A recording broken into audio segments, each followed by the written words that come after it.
Merci beaucoup et nous allons continuer en anglais et avec nos partenaires avec qui nous avions fait déjà trois fois pardon, des 24 heures, qui est la Fondation Rosa Luxembourg et qui va prendre place là pendant 1 heure en partenariat avec nous sur cette question des droits humains. Et durant cette heure, nous aurons 3 personnes. Nous aurons Nicoletta Dentico, qui est leading voice of global health and human rights, working with the Society for International Development, CID, and the Geneva Global Health Hub.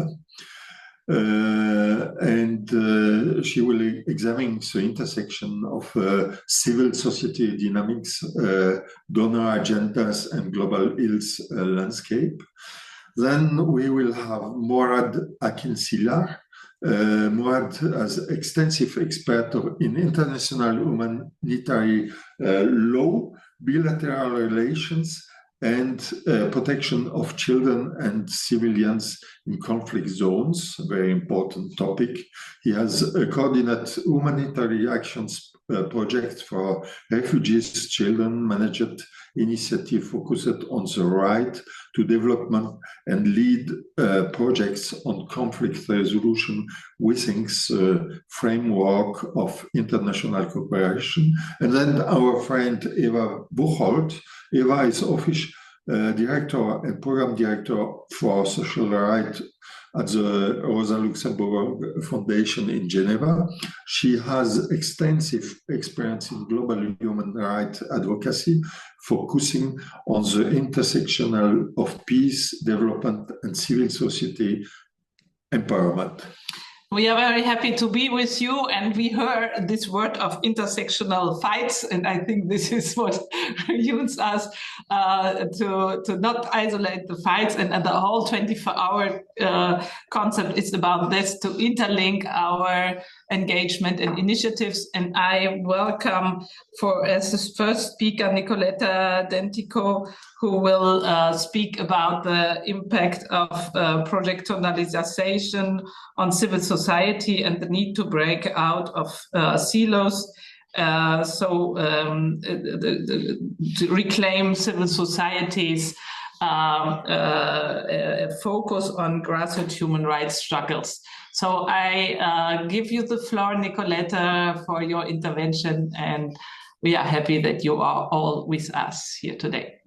Thank you, Ruedi, and good morning good afternoon, wherever you are, to everyone. I'm very glad to be in this panel. I think the topic is absolutely crucial. It's not a new topic, globalization, human rights, the role of civil society, but I think we are at in a way, at a new conjuncture now, which of course is simply dystopic in many ways. It is terrible, and it is so you get a sense of being lost in this world of nastiness, having become a sort of a new normal. However, although we don't see many lights around, I think there is enough darkness for us to, in a way, look for other sparks of light or to retrieve some of the intuitions of the past which could accompany us for the future. And I think this crisis comes from, it was there even before the pandemic, but the pandemic has certainly been a moment of great disorientation and also of many epiphanic messages, a great epiphany in many ways, and a time of great pedagogy as well, which of course has created the mantra of the lessons learned from COVID. And it would be good enough if the banality of the lessons learned that have become a kind of institutional literature were used, but they are not even doing that. So what we have learned is certainly the banality of the inhumanity. Huh? Yes, exactly. And then, of course, we have substituted warfare to welfare. Warfare, kind of 3 years of warfare have, in a way, completely dismantled this big narrative on the sustainable development, which is not to be seen. So, I mean, the picture overall is gloomy, but where do I want to see the lights? The lights and building on the pedagogies of COVID, I think, is precisely this conception of intersectionality, the interconnectedness that exists. We have discovered, I think, the profound negative externality of having been for several decades as civil society, been structured into silos and used to what I call the projectification of policies and the depoliticization of the international agenda, including the development agenda. Development, of course, is a very contentious, it's a very controversial word. It has been used like a blanket to cover, the worst possible designs and projects. However, this word can still be, in a way, reclaimed and re-owned, I believe. And in order to do so, we need as civil society to get out of the silos in which we have been boxed, and also to reclaim a deeper political analysis of why we've come to this, why we are here. 4 decades of very brutal, deregulated globalization are actually now delivering the worst fruits. And perhaps, we are just at the beginning of it. That's my fear, that especially with Trump coming and also with the, unblocked escalation of wars, we might be seeing worse things happening in 2025. But if we have a role to play now, as a civil society, the right extreme in Europe. Don't forget this. Exactly. No. I'm very concerned living in Europe myself. And certainly I am concerned because I see that this kind of inertia around escalation, that we are using longer projection missiles, and then the other one fights back, and everyone is kind of thinking still. Some people are still thinking that you may win. Ukraine is supposedly going to win the war, given the asymmetry that was there from day one. And the idea that by doing so, we are actually allowing Russia to gain more ground and to leave Ukraine with a much weaker negotiating power.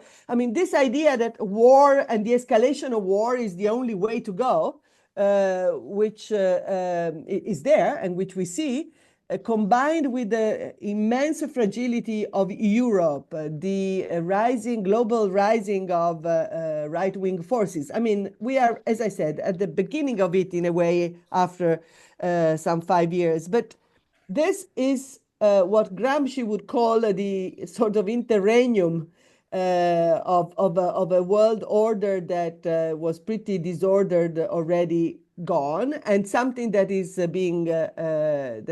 perhaps being shaped for the future. We have a role to play as civil society in this transition moment, and regaining the sense of our interconnection.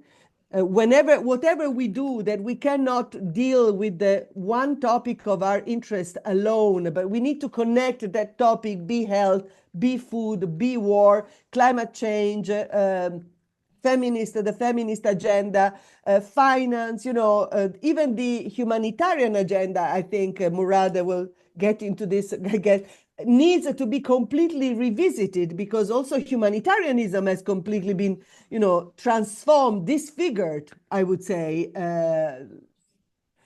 in this past few years, and especially in the last year. So we need to really build a sense of togetherness, which has dismantled on purpose by our opponents. We have to reclaim the political agenda and also the radical political agenda that civil society needs to push for, where radical doesn't, it's basically the etymological root of the word linked to reality, because what we see is the creation of policies and policy narratives that are increasingly distant from reality. I am dealing with the health domain primarily, but I see how after the pandemic and with the warfare that is going on, the notion of the extreme securitization of health is becoming the new way to deal with human lives, with human dignity, with the fundamental right to health that everybody has. And therefore, we need to more and more connect things together and reclaim, in a way, the political economy of why we are here. It's not an easy task. We are all divided by projects. We are all in a situation of shrinking spaces. We are in a situation of deplenishment of our financial capacity. And those that have been our funders so far are basically, shying away from more outspoken entities that are not satisfied with mere projectification of their work. So it's a huge challenge, but I hope that we can, Nicoletta, thanks a lot. We have no alternatives to trying anyway. Yeah, thanks a lot. Have this hard job to cut and to go in the time to the next. So Murad, Akincilar, can you also bring a kind of statement about this human right? 25 years of civil society's role in protecting a vulnerable population in conflict zones. So, Hi everybody. Hi everybody. Do you hear me properly? Yes, very well. All right. Super. Yeah. Thank you, and let me directly focus on the heart of the subject, and because I'm one of those who thinks that we are getting through a period of multi-layered crisis determined by a regression, a whole-scale regression of the human right-based legacy and erosion of accountability, maybe worse than the between the period between the two world wars.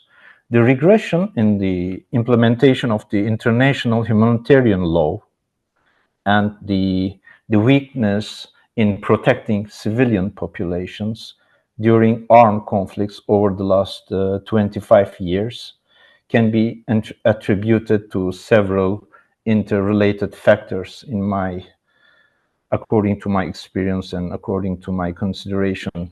First of all, we are in front of an asymmetric full spectrum dominance warfare, in the sense that the nature of warfare has shifted towards asymmetric, peripheric, recolonizing conflicts, where traditional rules of engagement are less applicable.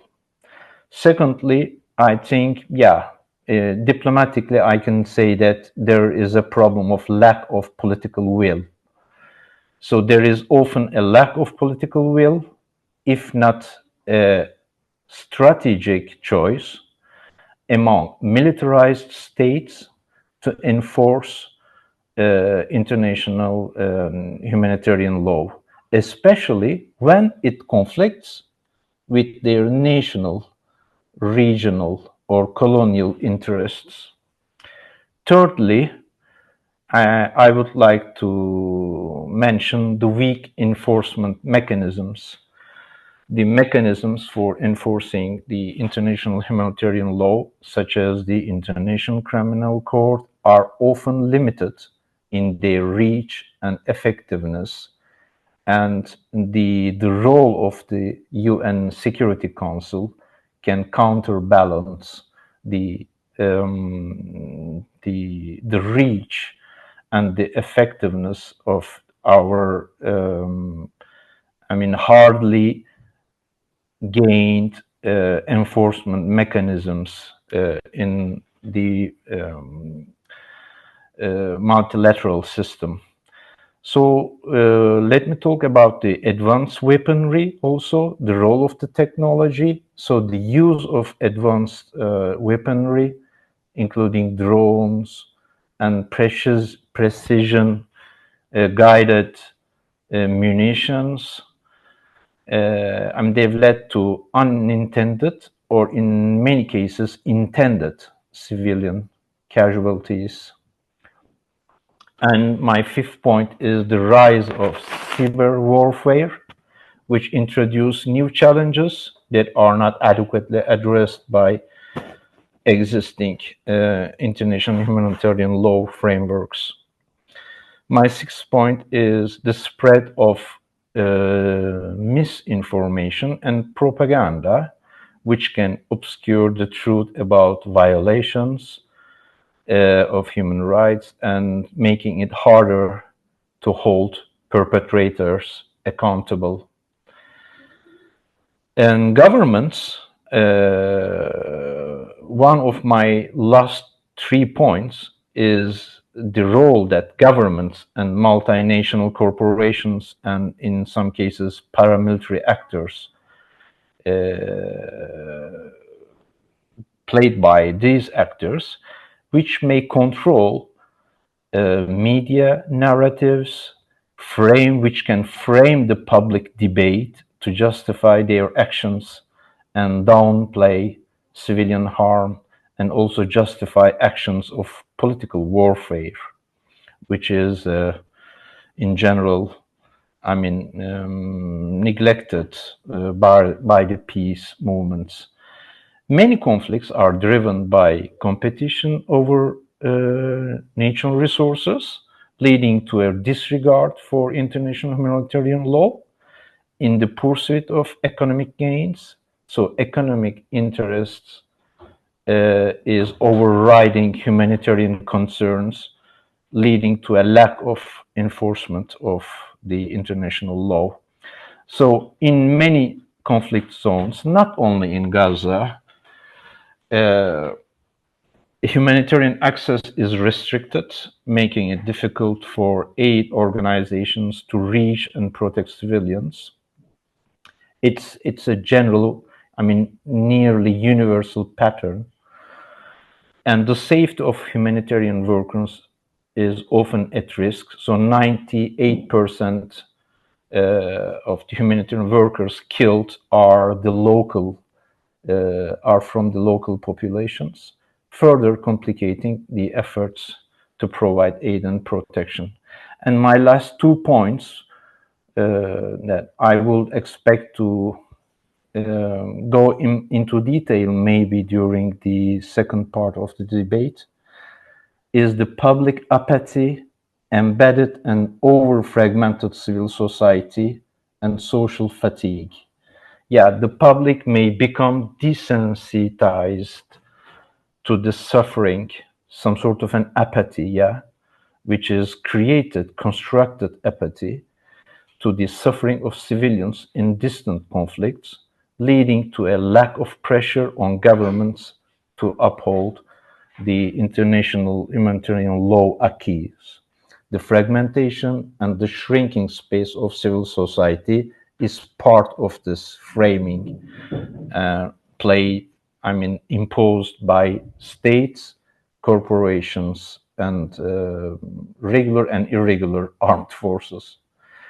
And my last point is the geopolitical dynamics and the doctrine of full spectrum dominance, which is not a covert, project, which is not an intrigue, but which was openly launched 25 years ago, in fact, full spectrum dominance warfare, which is in some cases an intersection with the fourth generation warfare, where the armed armed, soldiers and the civilian populations are put on the same basket. There is no distinction between these two categories, and this can have a negative impact on the protection of civilians and international humanitarian values.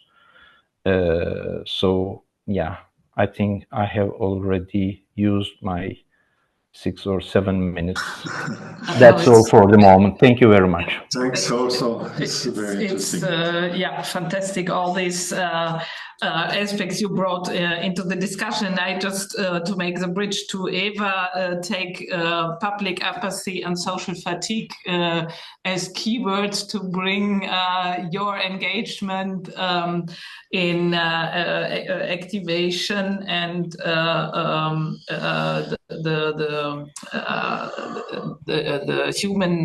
to build a critical mass and human rights advocacy, and to create inclusive networks.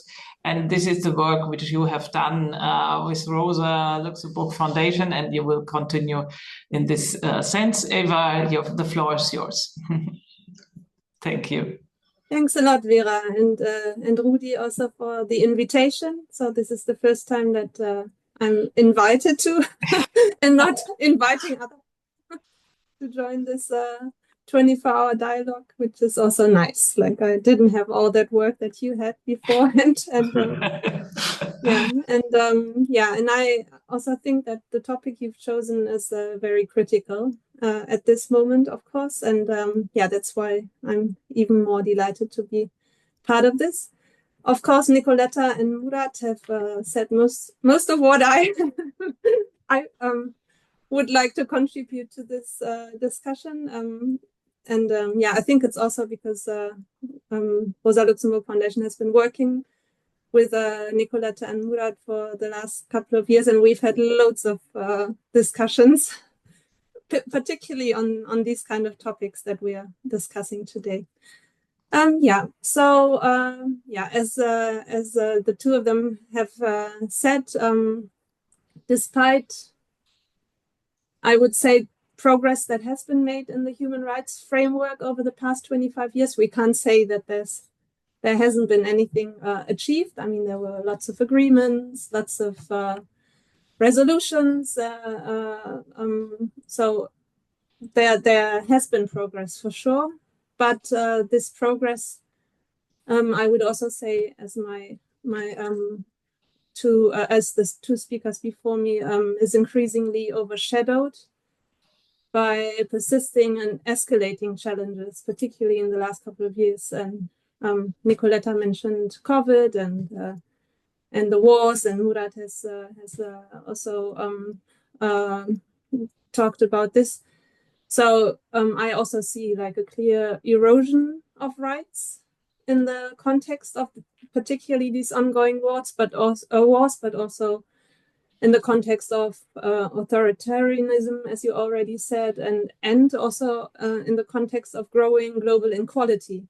So I think added on all these other challenges, we should definitely also consider the rising inequality as one of those major challenges that we face.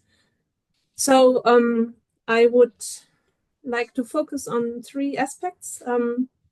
The lack of strategic collaboration within civil society, the failure to engage a broader international public in human rights issues. So we are mostly talking about amongst ourselves.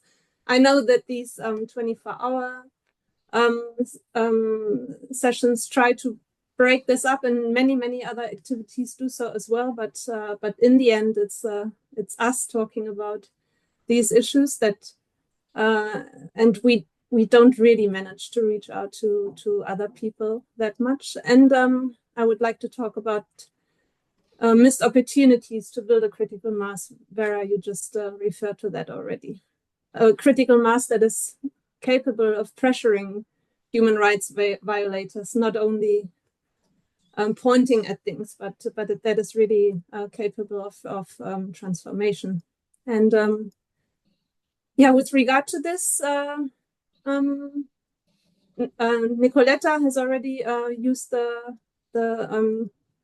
expression of working in silos. I really think that this is one of the major challenges because civil society in general is operating in fragmented silos, in fragmentation, is competing for visibility, for funds, and there's hardly any real collaboration, and particularly not strategic collaboration. But I think that without a united approach, all of our advocacy endeavors and efforts become disjointed, and they lose their potential to drive systemic change. And that's what we really need. There have been some examples that were positive, like the global climate justice campaigns that were then driven away by COVID and all the closures and all of that. But I think that was a positive example, and this model needs to be replicated also in human rights advocacy. To the second point, to engaging a broader international public, yeah, as I said before, human rights discussions are often complex, very technical. The language is very technical. I'm also not a lawyer, so even I sometimes have problems to understand, or I really have to make an effort to understand what is being said. And that's partly why they're mainly confined to policy and expert circles, and they leave the general public completely disengaged. And instead of that, what we really need to do is to communicate complex issues in an accessible way, to build public awareness about these violations that are in the news here and there, but people don't really understand what these news mean for people and for because it's either far away or people try to, as Murad just said, like this social fatigue, try to ignore it as much as possible to not have to engage or even think about it, no? And so I think we need to find other ways and means, and like these 24 hours is one. We need to think about like digital platforms now, like what we've seen with X or Twitter or whatever. I mean, these kind of platforms are not those spaces that we need to be in. Like all of us are like with our organizations, but we shouldn't add to these kind of spaces. We have to find other ways of interacting, not only amongst us, but also with the greater public around us.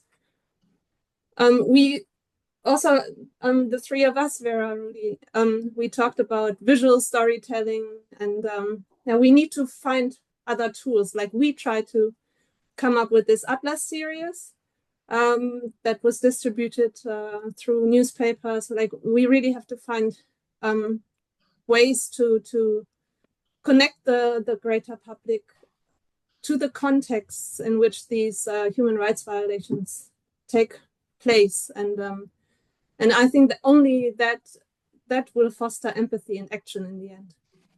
And then, like very connected to that is the need to build a critical mass for change, as Vera said. Civil society must mobilize transnational alliances. That's the only way we can pressure violators and advocate for systemic change. We can, if we're just a few people, or like even 100,000 people in the streets in one country once a year, that's just not enough. And that's also we need to start a discussion about it. I don't have all these answers to these questions, but we need to reinvest in collaborative platforms, maybe like the social forums, or create new spaces where grassroots movements, academics, like the radical civil society that Murad and Nicoletta are also talking about, international networks can strategize together, because that's what we as Murad and Nicoletta clearly said, have also missed. Like we disengaged from political strategy. We were thinking about projects and activities and all of that, but we didn't really strategize anymore. And yeah, so a way forward could be, and that's also why I think this discussion that we're having is very connected to your topic of globalization. I think globalization provides valuable tools and opportunities for collaboration, because if we all connect our fights and struggles, I think yeah, we feel like we're not alone, no? And not only in our silo, but also not alone. So we need to strategize collectively to overcome the fragmentation. We need to communicate effectively to engage a broader public. We need to build a united critical mass that holds the violators of human rights accountable and strengthens the rules-based multilateral system, because all of that is at stake right now. Yeah, maybe I just leave it there at the moment. Thank you, Eva. Thanks a lot. I think if we connect this point of globalization and this international organization, we have probably to reinvent also the statute of this organization in the relation with the nation. We see in the moment how important this going over the nation is, give also possibilities to be righter, to be in a better human situation as to organize inside of the nation. So I think, like after the Second War, we had to reinvent the and all this element. It's time in the moment to do the same job, not for tomorrow, because I think it's not possible, but for tomorrow to have a goal and start to construct a common goal. What has to be that the population are in better better relation with this international organization, and how can we enforce this international organization in when we know that the nation starts to be crazy. And in this sense, maybe, and that's what you mean, I think it's going over the international and to a planetarian court to get over national egoism, which is even in these communities reappears. If you see sometimes UNESCO meetings, you have no possibility of free speech because you could humiliate one of the members. So you are not in a kind of agora situation. And I think we need a planetarian organs, but this would be a question to you because you mentioned the inefficient power role of the humanitarian court to applicate, for example, also crime against humanities on the economic sector, which causes finally war, crimes, and so on. So what is about these kind of creation of planetarian institutions? Can I throw this in the round? Or we throw it in the round? Well, if I may say, Vera, I think yes, it's a very kind of mobilizing type of projection and suggestion, but I think we really need, I mean, I may sound extremely conservative. I think we need to get the international right, and we are not yet there. The United Nations, which I, support very much because for the immense imperfection they have, they are the only one place that have a jurisdiction power at the international level, at the global level, that you find nowhere else. Okay, absolutely. So, it's not this the point. It's not to make a deconstruction. It's to of course. go. But I think we need enforce. actually to get the international setup right, and we are not yet there. I think. In this sense, what is happening with the ICC initiative these days is a kind of a turning point. And that's where I want to see, after this very gloomy diagnosis, which is, of course, the reality we are surrounded and that we live in, I want to see a sign of hope.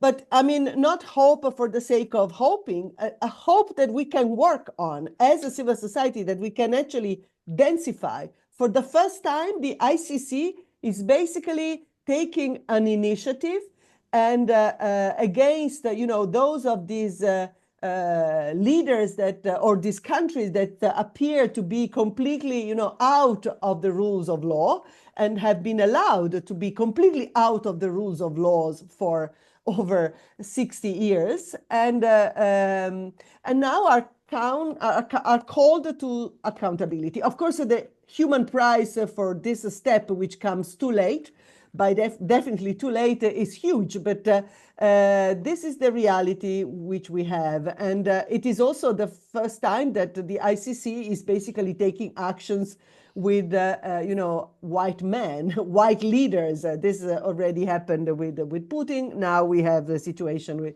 Netanyahu, and I think the hypocrisy and the double standards of the international setup are coming out. We are in a situation where 3/4 of the world are recognizing that this is no longer tolerable. It's no longer sustainable, politically sustainable. It is no longer legally sustainable. So I think there is an option here, and we need to use this option. I would also like to say one thing about the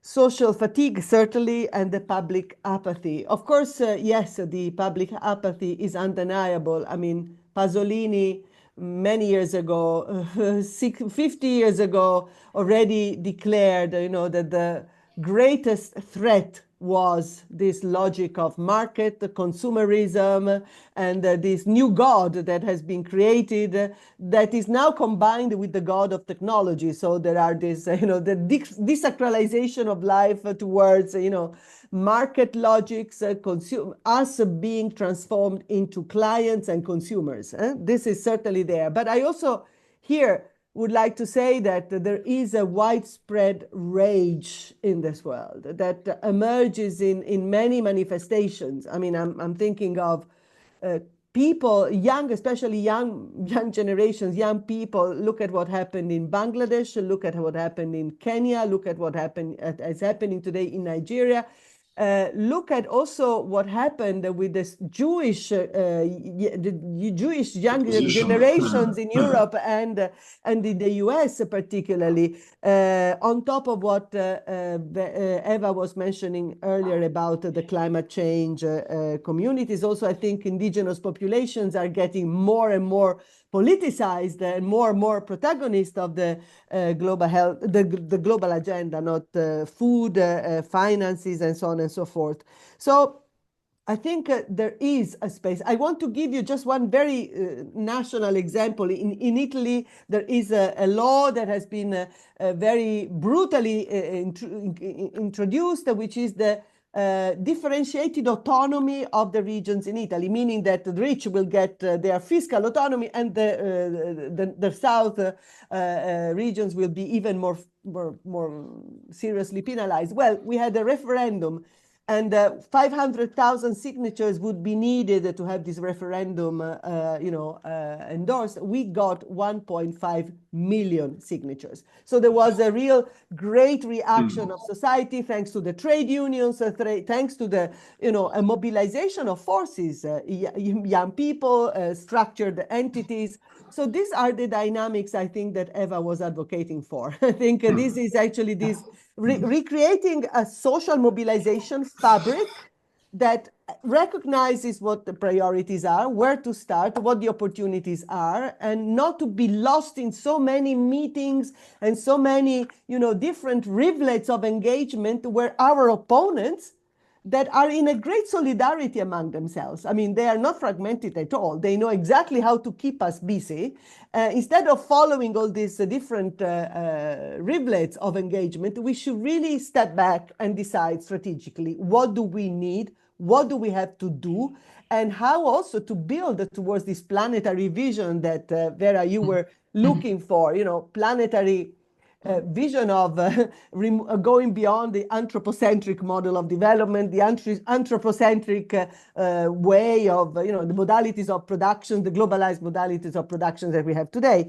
But I think our first priority now is to use this little, feeble, fragile window of opportunity that comes with international law. We need to recover international law first. We need to go beyond the what seems to be the impotence of international law and use this opportunity to recreate the precedent for establishing a balance of power that is not there at the moment. I agree completely, just because I think it's really important in the moment when now the international court shows that it has an importance. We have to party it, we have to represent it, and we have to go use this attention now to go a step further. And that's what I just wanted to mean, not to install a dream which is not achievable, but in the same time and to be on this level, but also to propose the next level, because now we have a kind of attention, and there you can go over and to be on the very low level. And this is something we have seen with Eva together also in these 24 hours of engagement, that sometimes it's needed because the activist people are often in a precarious situation, so they don't have a lot of time to invest, and we have to make a low-level contribution possible. So 5 minutes a day is already a contribution to a movement. And I think often we have the image that the impact has to be a whole, and I think the fatigue is less when we show that a little contribution can also create a movement and can support a movement. I'm not absolutely in the same way. I think the citizens are really of a planetary civic approach. We have to bring also the new topics. I think we have to bring new elements who make that we can say left or humanistic people can have a new hope in this situation of national disaster. So I think the hope is in the moment international, but the international organization and has also to make the job to say is not we will not do it alone, or it's not like before. We have really to say it's a new situation, a new global situation, a new planetary situation, and this needs a new agenda, a new approach. And this is why I say after tomorrow, because we need a goal now. We need a goal who is a anti-nationalistic goal, and this can only be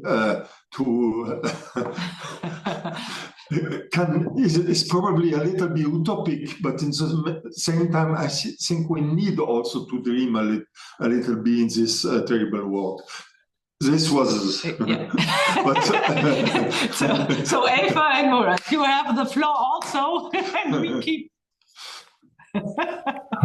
All right. Love you so much. Yeah, fine. Yeah, Tom, you.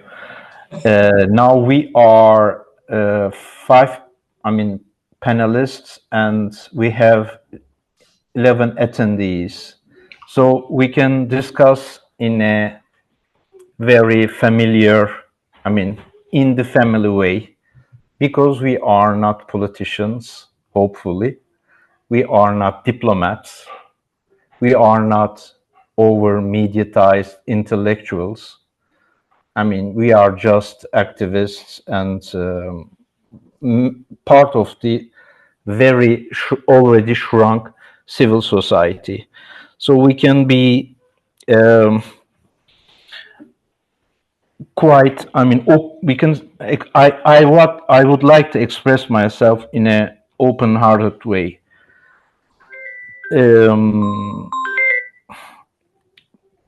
I mean, I don't think that, I mean, the breaking the silos is a question of optimism or pessimism. I don't think that, I mean, our role is to preach each other. I mean, we do not, our role is not to inspire optimism or pessimism.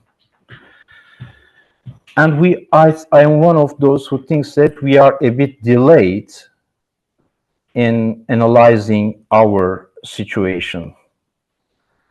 So for me, the key to push back the regression that I have tried to expose is the authentic, real citizens movement, social movements. Because, I mean, yes, both in global north and global south cities, streets, and campuses, everywhere, I mean, yeah, the consciousness of being a human being in this world has reacted in a very, humanistic and very responsible way.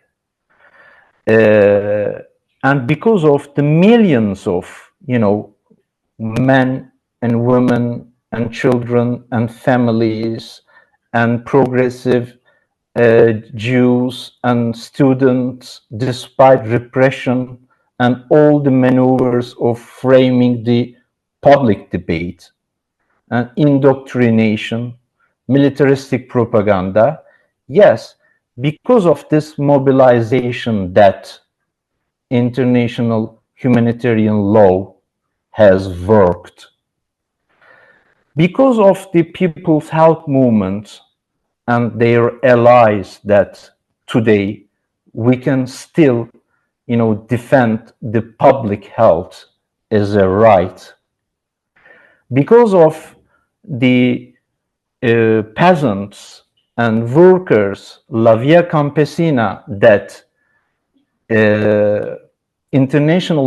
from within the international mechanisms, we have succeeded to concretely get the UN drop, I mean, Declaration for the Peasants' Rights. So when there is real social movements, yes, the humanitarian law works and is implemented. And when when we have tokenistic, show-like conferences or summits, the humanitarian law is disregarded and marginalized. So, I mean, getting out of this encirclement, this blockade, I mean, is to create and support the real social movements, grassroots movements. And yes, getting out of the silos is also changing our routines, our, daily work. I mean, I have made a very small reassessment of our daily work. I mean, 40% of our work as civil society organization, we are exchanging mails, electronic mails, and participating to webinars and to the conferences. And in some cases, we are traveling a bit, But the most of our work is the communication work and participation to the activities. Maybe we can begin with changing these habits and routines and get closer to the social movements. Why the Rosa Luxemburg Foundation or Society for International Development or G2H2 had developed an advanced appropriation of human rights legacy, because they are close to social movements. They are expressions of the social movements. So why COP29 has been considered as a betrayal, as a big failure? I don't agree, of course, with this. There was no betrayal. There was a clear, crystal clear defense of global north interests. And when you have, global north interests, you don't have rights. When we are speaking about rights, there is no nationalistic or individualistic or class interest. So, I really think that the fragmented over-fragmented structure of the civil society was part of an international policy. It was imposed, it was deliberately created, and we are already a bit delayed, I think, to get out of this fragmented world. And the honeymoon between the civil society and the colonial powers, strong states, governments, is finished. This period where they needed human rights formally to legitimize their power asymmetries is finished. They do not need human rights. We, peasants, youths, social movements, and women, we need human rights with an intersectional logic, and the governments, both from the global north and most of the global south governments, they do not need this all acquis of human rights, rule-based international order. They do not need this. So, the key to open this gate is the reinforcement of the social movements, grassroots movements, from the ground, on the ground. Thank you. I think, Eva, this is actually a flaw for you. I think to reinforce the grassroots movements. So I would have a lot of things to say, but I think it's your flaw. Yeah, all of what's been said now, I think is important. So I also think we are in a very key moment. I think things are changing very drastically, very fast, and what Murad just said, that governments are not even using human rights as a shield to push through their interests anymore. No? So they really don't they've given up. Maybe they were never trying to really enforce human rights, but now they're not even talking about it anymore. So I think this is of course also part of the problem that the United Nations has, which is a member state organization. No? So it's just the addition of all the governments that are coming together and discussing on like in Geneva on human rights issues, and the discussions there. I still think they're important, but they're sometimes also very bizarre. Let's say, knowing like which backgrounds all these people have, no, like these diplomats from where they come from, and all of that. But but I still, and I also think that what Murad said, I also think that what Nicoletta said, that this ICC decision is like a moment that stands out, like, and it was not expected, I think, by many. And so maybe that's the light that Nicoletta was talking about at the beginning of our session here. But of course, that is also not enough. I've just been to a debate on human rights, where it was clearly said it's not about litigation. It's not about like putting people to court.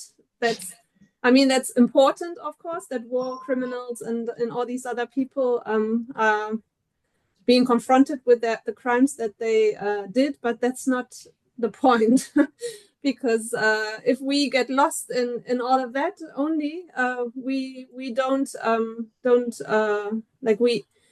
we just really look at human rights violations in these extreme cases, no? And I mean, Murad said that wherever the social movements were in place, and La Via Campesina and is of course a very good example, rights have been fought through, but still there's like how many hundreds of million people starving, no? So even that is not enough. So even like but like even binding treaties or other thoughts that have been won, and with lots of efforts also from social movements, and these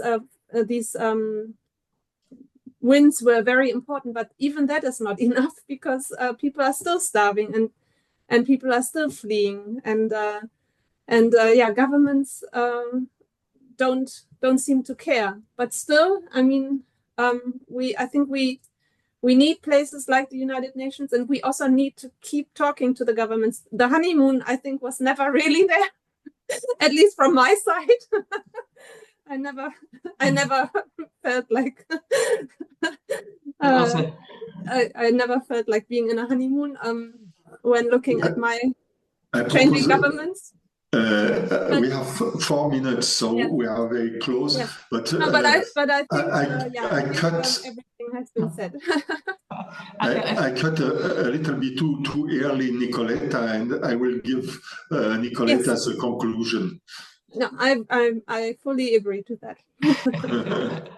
I've never been in a honeymoon either, and I very much share with you the idea already that we have to look for the day after tomorrow. Today and tomorrow is a time of strategic resistance. You know, I'm a bit worried about this flurry of treaty making after the pandemic, which is, I think, a new way of institutionalizing neoliberalism, the role of the private sector. That's what I see, the plastic treaty, the pandemic treaty, you know, you have all this. So let's be very cautious about this, but let's really look for the day after tomorrow and resisting and doing less emails, perhaps, as Murad was advocating, and meeting more to strategize on what to do and how to communicate to people, because this is crucial. Our kind of, you know, elitist communication, technical kind of communication is not leading us anywhere. We are a bare minority.